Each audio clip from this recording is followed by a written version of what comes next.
Então é isso aí, nação. Vamos falar um pouco sobre a partida de ontem, né? Em que o Flamengo venceu o Boa Vista por 4-0, né?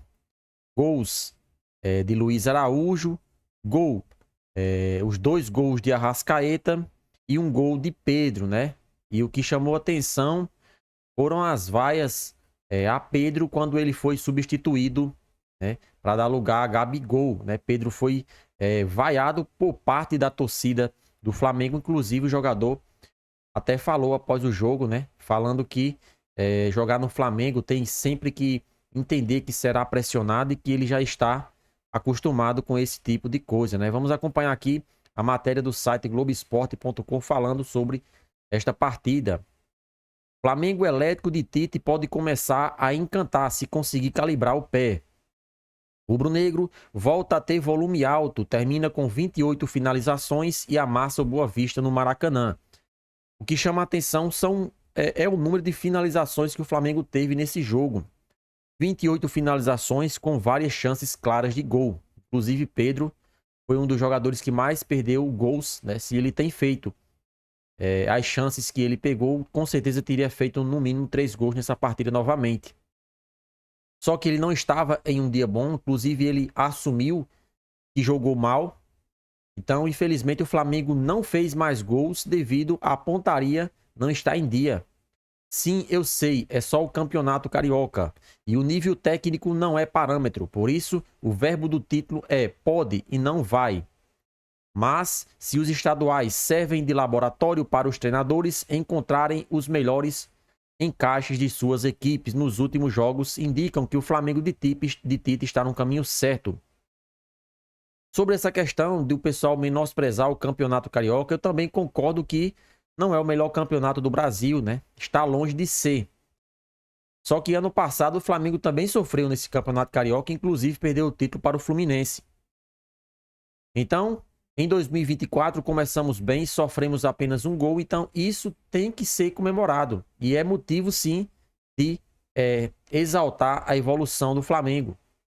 Antes, se o Flamengo empatava com o time de Série C, hoje já não leva gols. Porque Tite começou a entender que o principal problema do Flamengo era o setor defensivo. Resolvendo esse problema, o Flamengo com os jogadores de qualidade que tem do meio para frente, com certeza resolvem as partidas. O que os jogos contra o Volta Redonda, Bangu e Boa Vista têm em comum? Nos 3, o Flamengo teve grande volume ofensivo com número de finalização de 20 para cima. Na noite desta terça, um time rubro-negro ligado no 220 passeou no Maracanã. E o placar de 4-0 saiu muito barato no final das contas, né? De fato, o Flamengo poderia ter feito muito mais gols nessa partida.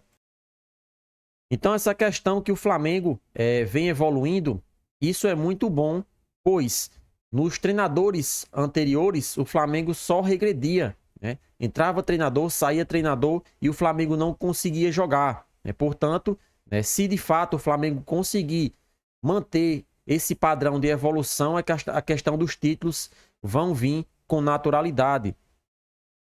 Foram 28 finalizações, segundo o maior índice da era Tite, só um a menos que a estreia de 2024 contra o Audax. 11 grandes chances de gol, 60% de posse de bola.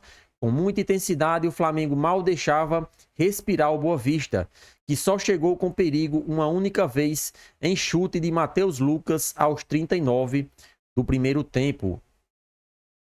Já o rubro-negro começou amassando. Com menos de um minuto, Ayrton Lucas tirou tinta da trave. Aos 6 e aos 12, Luiz Araújo e Pedro marcaram. Respectivamente, com 36 minutos, o camisa 9 perdeu um gol feito de cabeça na pequena área. E no minuto seguinte, Luiz Araújo carimbou a trave. O ritmo foi mantido no segundo tempo. Com um minuto, Arrascaeta teve um chute interceptado em que poderia ter rolado para Luiz Araújo em melhor condição. Aos 13, Cebolinha chutou em cima do goleiro e 6 minutos depois, Pedro perdeu um pênalti. Arrasca marcou 2 gols, aos 25 e aos 38. E nos acréscimos, Cebolinha teve uma chance na área e pegou mal. Nessa temporada, contando só os jogos oficiais, a média de finalização do Flamengo com Tite é de 20,4 por partida.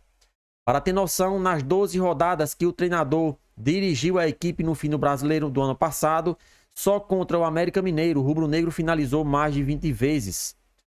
Com esse volume todo, virando uma tendência, se conseguir calibrar o pé, o Flamengo de Tite também pode começar a encantar até os mais céticos torcedores. Por exemplo, alguém acha que se Pedro não perde o pênalti, ele seria vaiado na substituição, mesmo estando em noite inspirada? Só que, claro, é preciso mostrar isso também em jogo grande.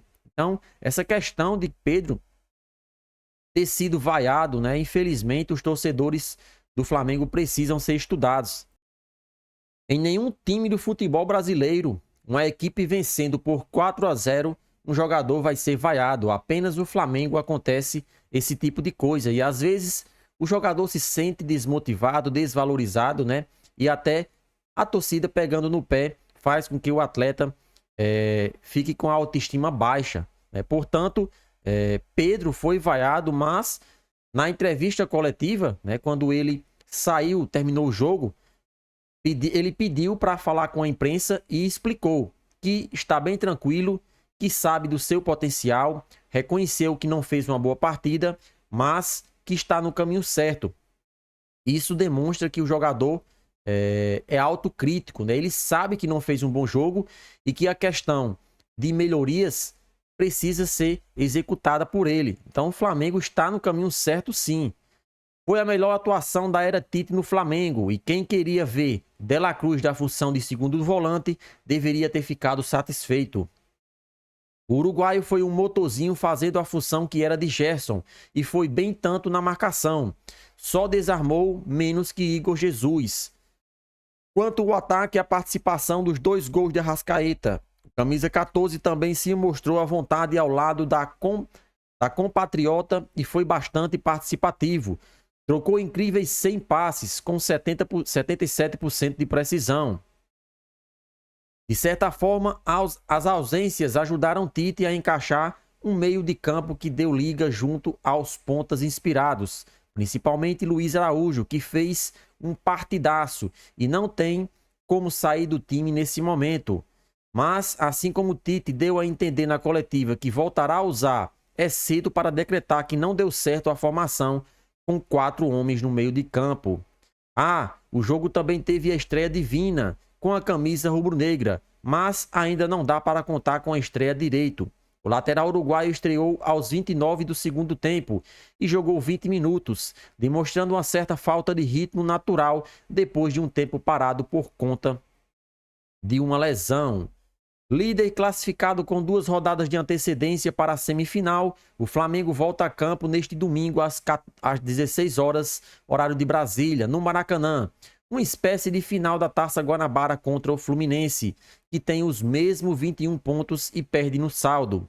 O elenco rubro-negro ganha folga nesta quarta e se reapresenta quinta no Ninho do Urubu, para iniciar a preparação para o Clássico, né? Portanto, o Flamengo aí visando agora o próximo jogo, que é contra o Fluminense.